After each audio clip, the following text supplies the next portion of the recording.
When you first launch Adobe Illustrator, you're presented with this screen. It's called the welcome screen.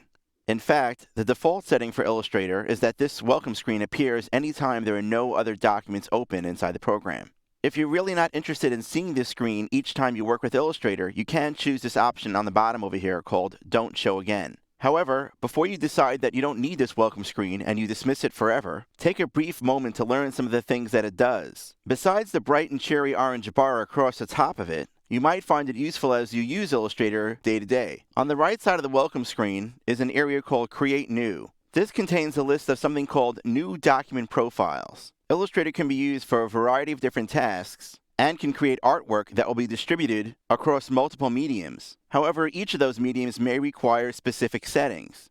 Creating a new document from any of these new document profiles will make sure that your settings are correct for the intended use of your artwork.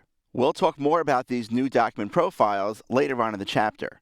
On the left side of the welcome screen is something called Open a Recent Item. Since I haven't started working on any Illustrator files yet, this area is empty. You'll notice that this area will become populated with the files that you've most recently been working on. Often, when working on a variety of different projects, you can save time by opening files directly from here instead of navigating through folders on your computer or servers. On the bottom left are a series of links. The first three actually point to Adobe's new Community Help System and give you quick access to some Getting Started documents, some new feature documents, and a list of resources.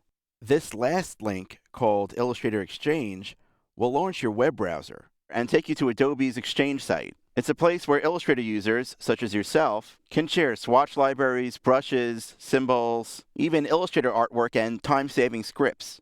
The bottom right actually serves as some kind of a billboard advertisement for Adobe. What you see on your screen when you launch Illustrator may differ from what you see here, as the content is dynamic and Adobe changes it from time to time.